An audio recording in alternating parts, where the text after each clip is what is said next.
This is a Thinking Liberty recorded interview with Wally Conger. All right, so Wally, thanks a lot for being on the show, and how are you doing? I'm doing great. It's my pleasure to be here. Wally, why don't you give yourself a little introduction so our audience members know a little bit about you and why we might want you on the show? Okay. Well, from the libertarian point of view, I have been in the movement for more years than I even want to reveal. I mean, it's been a few decades. I go way back to Murray Rothbard when he was still alive and kicking, quite a ways back before that. And Young Americans for Freedom, which was a conservative youth group back in the 60s and into the 70s. I think it may still be around, but it had a very definite libertarian faction within it that eventually broke off and pretty much launched the modern libertarian movement back in the late 60s and early 70s. So I've been in the movement for many, many years, and in the last 15 years, I worked for myself. I got out of a corporate job, actually got booted out of a corporate job, was D-sized, and decided I would never work for a corporation or really anybody else again, except maybe clients that I went out and looked for myself. So for 15 years I've been doing that, and then the last year and a half or so I've gotten into the area of internet marketing, mainly because it was something that I could start with no real overhead. And I didn't like dealing with clients on a one-on-one basis anymore. I thought, why not just teach them marketing and business skills by digital download instead of having to deal with them in person? So that's kind of where I'm coming from. All right, that sounds interesting. We'll be talking a little bit in more detail about the whole working for yourself thing. But you seem to be a proponent of agorism, and I'm just wondering, how would you briefly describe this term to someone who's never really heard of it before, maybe isn't even that familiar with libertarian ideas in general? Well, that's kind of a toughie in that you need a little background. The agora is an ancient Greek term for marketplace. And a fellow, about 35 years ago, named Samuel Edward Konkin III, felt that the libertarian movement in general, and that his mentor, Murray Rothbard, who was a libertarian anarchist economist, felt that the movement was kind of backsliding and was becoming more conservative and compromising, in that they were, whereas the movement had been very radical before and very anarchistic before, and our mottos were things like smash the state and sell the post office and things like that, suddenly we had a libertarian party that had been launched, the Cato Institute had been launched, and there was much more political action going on in the way of electoral politics, and that the libertarian movement was becoming more a third party, and they were advocating using the ballot box to gain freedom. And Sam Konkin thought that was inconsistent with our ideals. So agorism was Sam Konkin's answer, his remedy, so to speak, to kind of get the movement back on course and back to its original ideals. And he always said that libertarian thought and action had to be genuinely consistent with living a free life in a free society. And that's what agorism tries to accomplish. And if you're just real quick, I mean, if you're interested in that end of it, New Libertarian Manifesto, can't rave about it enough. You can find that on Invisible Molotov. You can find that on Liberty Activism. I know that was one of the first things that I really printed out and folded a whole heck of a lot of with Darian, and that kind of introduced me to Sam, and that was and to printing and folding. Yeah, and to printing and folding, and of the two, I preferred being introduced to agorism, but it's a good resource for that. Now, there's another little book called an Agorist Primer by Konkin that was posthumous. It was just published a couple of years ago. I don't know if that's available as a free download online. I think it is but now. It may be, but it's certainly available. You can buy it online, and that is a really nice companion to Sam's old manifesto. Yeah, that one's a nice read too. Yeah, it's very. I mean, he wrote it about 30 years ago, but it was really only available as a Xerox copy. If he felt that you were ready for it, he'd hand you a copy. He was a little eccentric, he was a lot eccentric. So. Well, aren't we all? Yeah, you gotta be to be in this movement, right? Yeah, we're not centrists here. We're eccentrists. We're eccentrists. Extreme politics. So we've got some major libertarian cred thrown down right here. I mean, we're talking about Rothbard, and then we're talking about Conklin, and it's nice. It's nice to hear these names brought up in the context of somebody who's talked with these people. It's kind of refreshing. Yeah. It was. I mean, I was just a kid. I was a high school kid, and I went to a libertarian conference at USC in L.A. And Rothbard spoke, and Robert Lefebvre, and who else was there? Dana Rohrabacher, who later sold out and became a Republican congressman. We can just pretend he's infiltrating Congress. Yeah, he was. We're waiting for him to reveal his master plan. Way back when, he was like the minstrel of the libertarian movement. He would sit outside on the lawn and play his guitar and sing, folk songs and stuff. So. And now he's deep undercover. Is that what you're telling me? It was a deep. When he went into the Republican Party, it was quite a shock to a lot of us. So, but I've been in and out and following the movement for a long time. Now, while we're talking about this, was there any point? I mean, you have the perspective from which you can view trends in the movement. Have you seen things grow? Have you seen them contract? Would you say there's more great minds in the movement, less great minds? What do you see happening? I think we're almost in the third generation of the modern movement. And I think Rothbard was the first generation. I think Sam Conklin was part of the second generation. And now we've got people like Roderick Long. I've got Brad Spangler. A lot of guys who are very active and doing a lot of writing. You guys talk about the Center for a Stateless Society all the time, and that's a relatively new thing. And I think the people writing for that are really the new guys. I mean, they're really pushing everything forward. I think the movement's in pretty good shape, actually, all things considered. I was so idealistic 25, 30 years ago. I actually thought, well, what will I argue with people about once the revolution is complete? I thought by now, certainly, everyone would have awakened and everyone would have read Man, Economy, and State by Rothbard and seen the error of, having the state run everything. But there'll always be more to argue.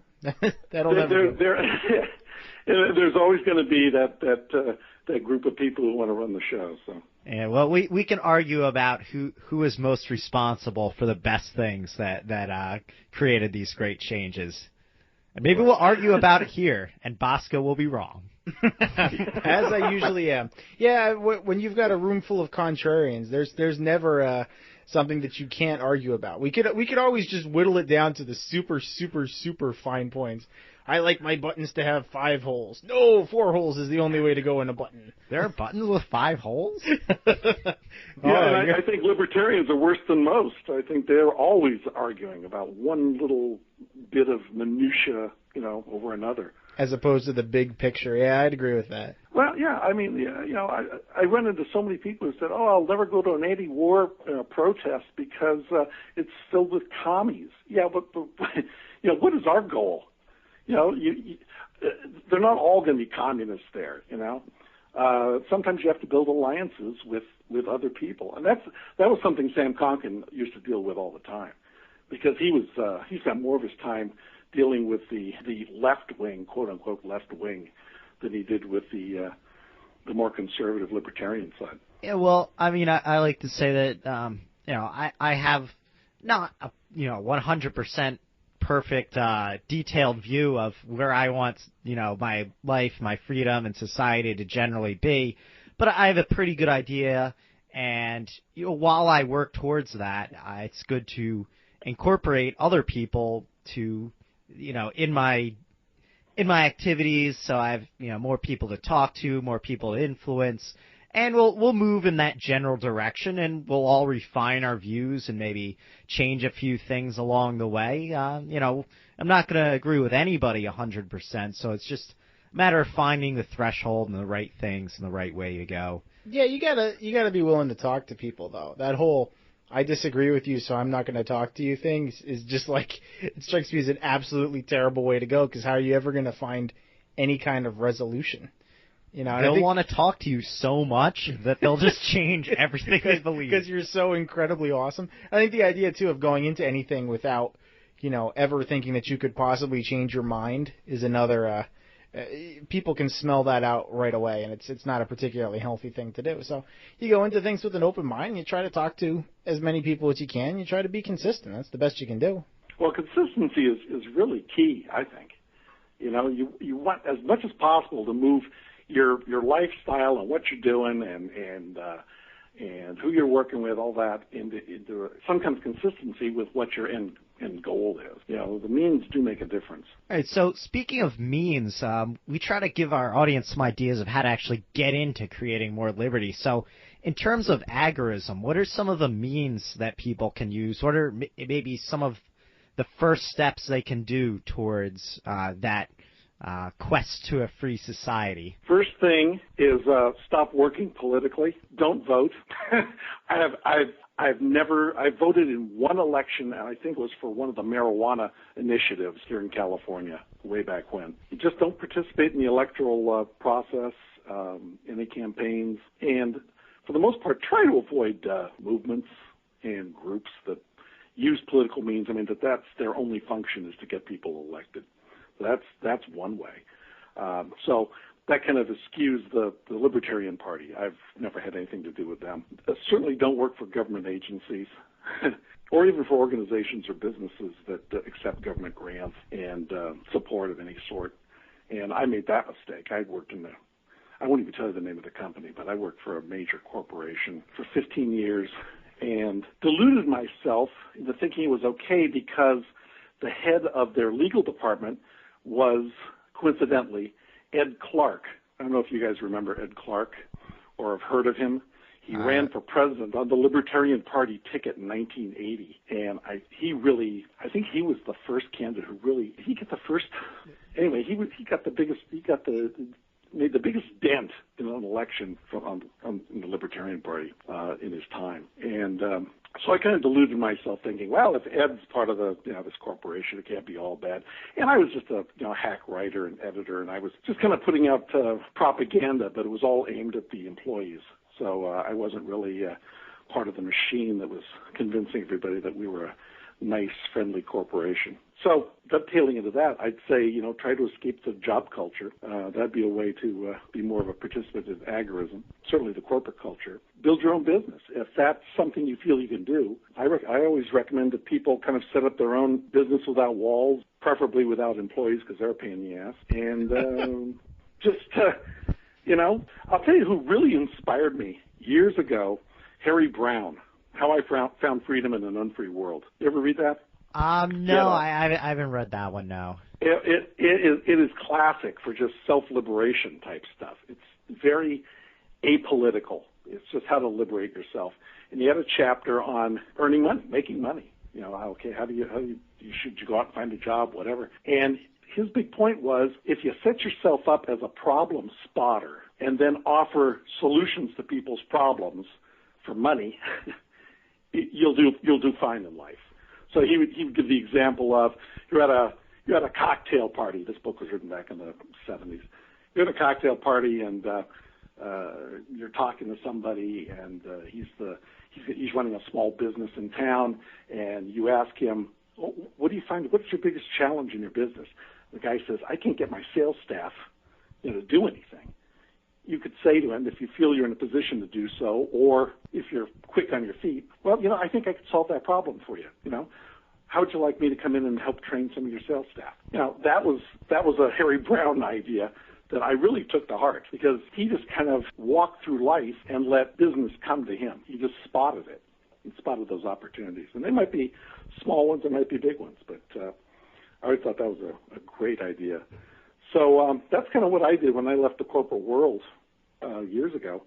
And I wrote an ebook about it, which you can download for free off of my website, which is wallyconger.com, WALLYCONGER.com. And essentially what it talks about is how when I lost my corporate job and left the corporate world, I decided to do what my instincts told me to do, which was to go down to the nearest coffee house or Starbucks and sit on my ass and read science fiction novels, which was about all I felt like doing at the time. And I found that business started dropping in my lap. I had some marketing background, and there were a lot of local business people who would drop by and have coffee, and they'd strike up conversations with me or I with them. And eventually, I'd find myself kind of suggesting they do this with an advertisement or do that with their staff, and they'd say, well, maybe you can come in and do some work for us. So that's kind of been what I've been advocating people try to do, figure out what their core skills are and then monetize them on their own rather than sell them to one single company. Cool. So I didn't mean to cut you off there. I was just gonna say, if you have more tips you could share, maybe people who don't have quite the experience you had when you went into self-employment, and just how that can make you a more free individual. Well, it makes you more free because you're not answering to a boss. You're not involved in company politics. You're not involved in sitting in meetings you don't want to be in. So I think the freedom end is pretty obvious. I make it sound pretty simple to do, and it's not. But the fact is, nowadays, anybody with any kind of idea that they can figure out how to market, that's marketable, if they've got that idea and a laptop computer, they got a business. I mean, you can start an online business lickety-split. It doesn't take any time at all. The overhead just to start is near zero. It's so minimal to anything else I've ever done. There's just so much information out there. I offer some of that at my site. I learned a lot of it just kind of scouring the internet and figuring out how things work and how to build websites and how to, use an autoresponder. And it's like you guys with the podcast, I do not a podcast, but most of the products that I'm selling right now, and I've just got 2 or 3 that are available right now, are basically built on audio interviews that I've done with other professionals. And that's easily recorded and uploaded and downloaded by your customers. And there's just so many ways to make money online now. But you can also use your internet presence to generate customers I never recommend anybody have a business with walls. I'd like to stay away from walls, just be loose and mobile.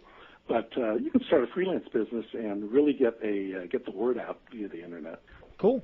I'm not going to pretend there isn't a big learning curve, but it's not.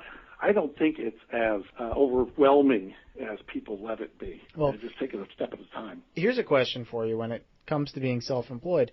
When you no longer had your corporate job and you were reading science fiction novels in Starbucks, how scary was it? I mean, how much was there that, oh, my God, how am I going to pay the rent feeling?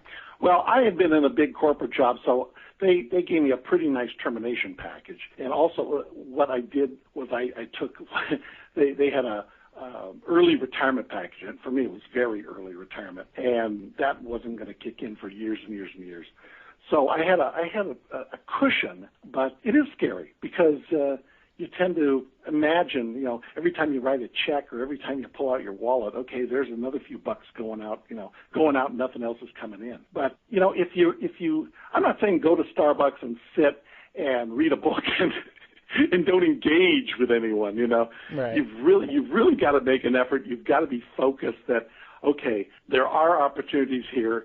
The first day, nothing may happen. The second day, nothing may happen. But within a week or so, I think you'll be talking to people and finding out what they're doing, and you're going to be surprised at how many opportunities are there. I work at a Starbucks or other local coffee places every day, and I go in there now, and I'm usually on the laptop and I'm writing, but somebody will just strike up a conversation. They'll ask me a question, or I'll say something to them. I'll overhear a little piece of conversation.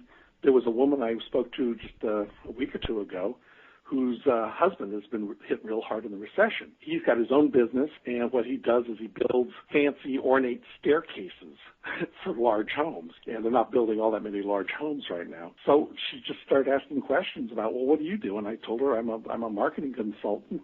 That's one of the things I do. She said, oh, well, we'll have to give you a call. So we exchanged cards. I have not heard from her yet, but there's every possibility I will. So there's a little bit of business. Cool. So Why don't we get back into the agorism, the actual ism here? Certainly the ways to start your own business relate. So it seems like with agorism that the methodology is almost that everybody should be somewhat entrepreneurial. So you're not beholden to others in your personal life, and that gives you more independence, and then you're not beholden to others in political life, and you kind of build up that way and become not necessarily autarkic, like you don't need any, like you're self-sufficient, you're subsistence farming or whatever, but that you have a measure of autonomy, that you don't have Everybody is their own subsistence farmer. Stay out of my rice paddies. So yeah, it's kind of a lifestyle thing. You try to make your life as free as possible, and you can go work for somebody. I mean, I'm not saying you've got to be self-employed to be an agorist. I mean, far from it. I don't know. It's funny in the movement, and especially online, you talk to people. You don't know what the hell they do for a living. All you know is that they're a libertarian activist in some way, or they're involved in this or that. They got a website, but you don't know what's their background is. But I thought we should always live up to the expectations of people we know only through the internet. Yeah, I'm sure there's a fear among some, oh, God, they're going to find out I work for Exxon, that kind of thing. But, I think that's the ideal. I think that's something you kind of try to work toward, you aspire to.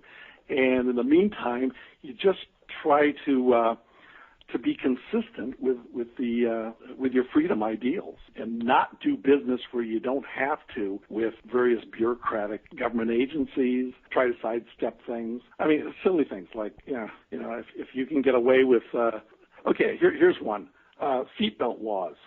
Conkin used to say that, if you smoke, he was a heavy smoker. If you smoke a cigarette in the patio of a restaurant that forbids it, or on the street, locally here, there's an ordinance in San Luis Obispo, California, and you can't smoke on the street anywhere. So that would be a display of agorism to to break that law if you feel that it's worth the risk of being fined or imprisoned. Willful it's street smoking. Yeah, I never wore seatbelts ever, and Sam would have said, no, that's a display of agorism. Well, about 2 years ago, maybe 3 years ago now, I got 2 seatbelt violations within about a week and a half of each other. I got pulled over for seatbelt violations, and that never happened to me before. It's so close to each other that there's a rule here in California. I think it's the penalty doubles with every ticket you get, and so they came so close on top of each other that they didn't even. The second one wasn't twice as much as the first one. But, I was paying these seatbelt violations, and it was, it's $100+. And I said, screw this. I'll just put my belt on, especially when I see a cop coming. So I put the belt on. And a friend of mine said, well, now we know what the cost of freedom is. It's, it's $85 or $110 or whatever it was. So that's how much I value freedom. But it's pretty sad. But that's the truth. I mean, if you can get away with, my wife cuts hair. She cuts hair. She colors hair. She cuts men's hair. She cuts women's hair. But she does a lot of it out of the house. Well, that's unreportable, And she does it mainly because it's convenient, because the salon she's done work for will be closed on certain times and whatever. That's unreportable income, and if you can do things on a black market basis, more power to you. If you do things under the counter, that's great. Yeah, going back to not that I'm advocating anyone breaking the law. Oh, or doing unlicensed heaven forbid. Yeah. Going back to the seatbelt thing really quick, that's always an interesting discussion. I might even say argument, depending on where you're having it, as to how effective it is to continuously break a law when you're being fined for it, because at some point you're funding the enforcement of said law. So it might actually make more sense to buckle up when the cop comes by so you don't have to pay the fine, and then get a T-shirt that says seatbelt laws are stupid. And you might actually end up being, more subversive in that fashion. The argument also comes up a lot with going to jail. At what point is it worth continuously being imprisoned. Right. Yeah, it's worth discussing. Exactly. See, now you're thinking like an agorist. You got to balance that stuff. That's what I love. There was and I know you're going to ask me about agorist class theory. That was Sam Konkin's alternative to Marxist class theory. And he thought Marxism is dead, which it really is a dead philosophy, and came up with a class theory that would be agoristic.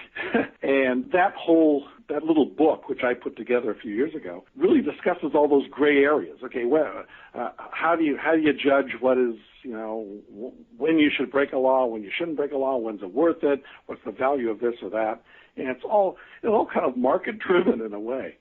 So you're right. I mean, you've got to balance things out and figure out, okay, is this going to be worth? I'm making a point, but is it really worth it? One of my favorite parts in the New Libertarian Manifesto is the whole concept of basically arrest insurance, where it's this you got to love the mathematical precision. It's like, okay, if you've got 1,000 people doing this action and 50 of those people are imprisoned for it, and the cost for those 50 people is that much, this is how much everybody would have to spend in insurance to effectively negate what the state is doing to stop it.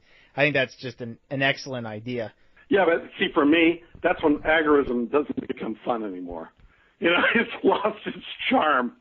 We start running numbers all the time. That was one place where Sam Konkin and I really parted ways. I mean, he was really into the finely slicing the whatever, and I just.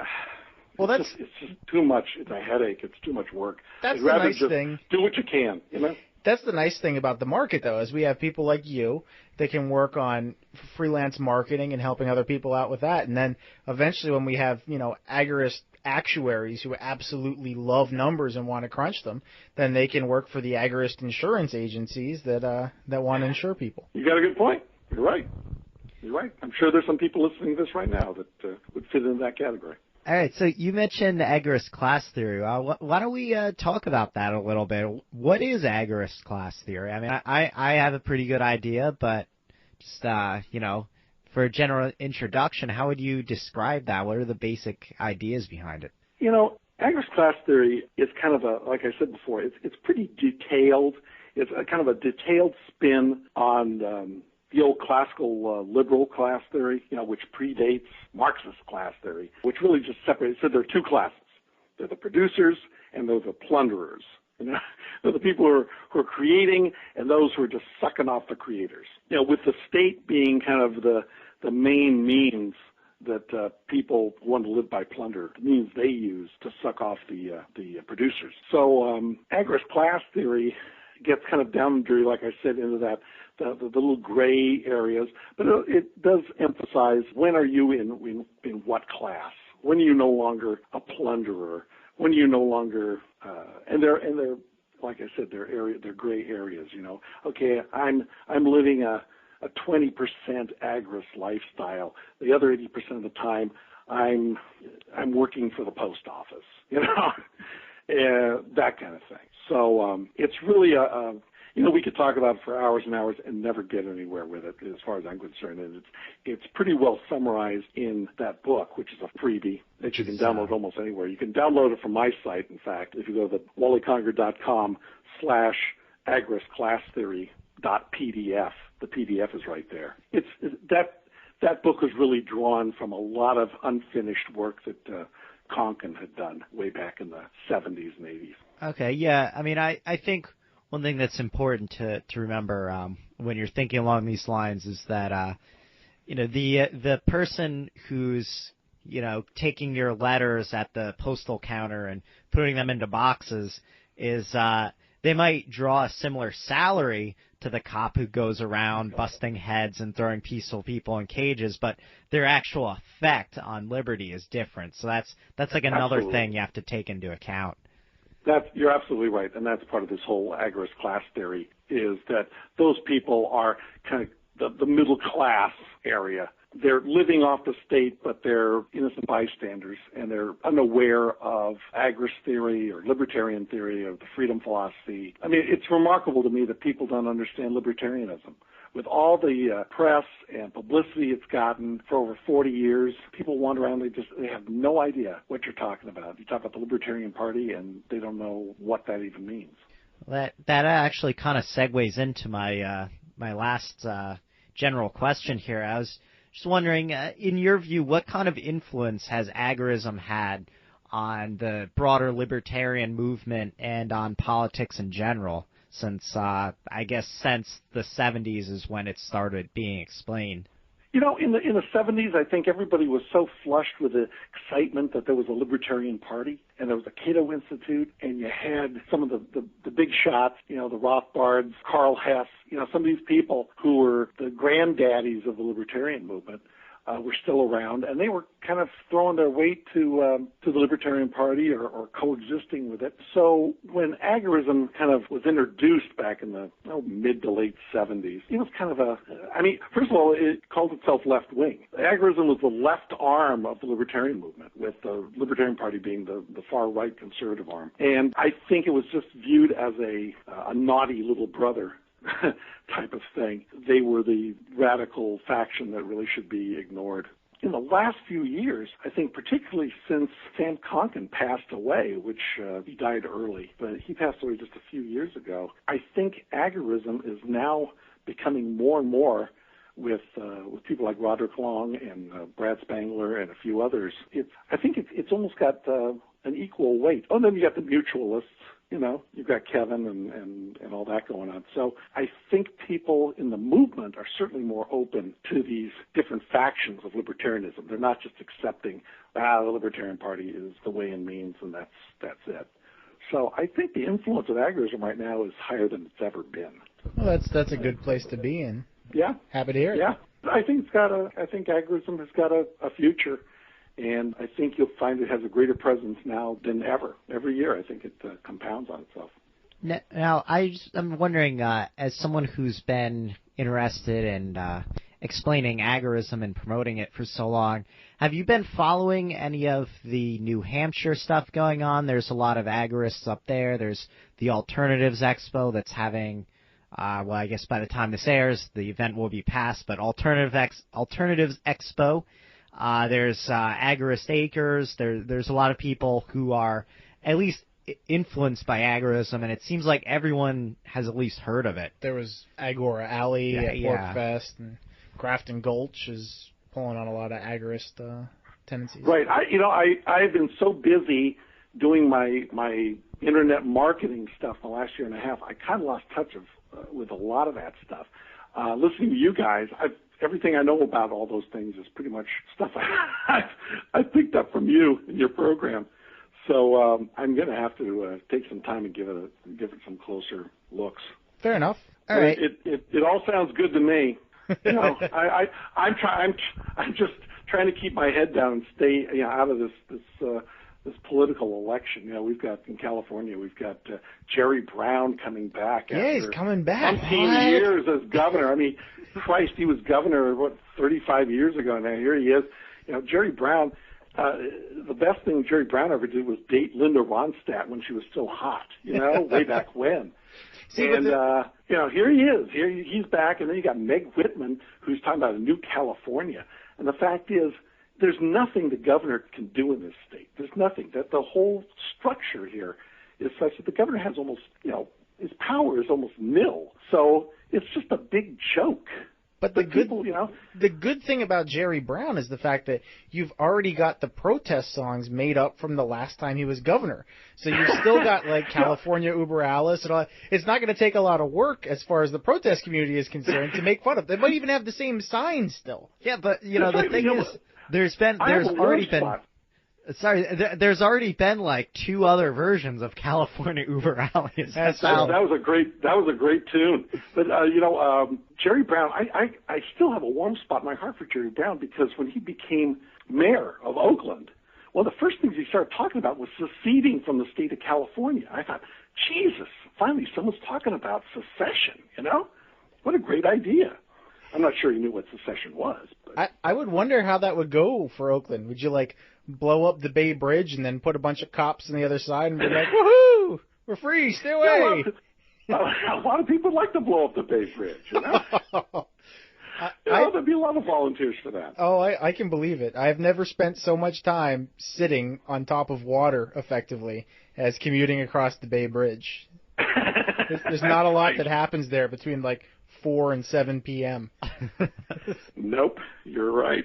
Yeah, well, I guess it would be secession, like, they become their own state or something, number 51 or what, I don't know. But, all right. So you secede into a union, or secede into slightly better standing in a union?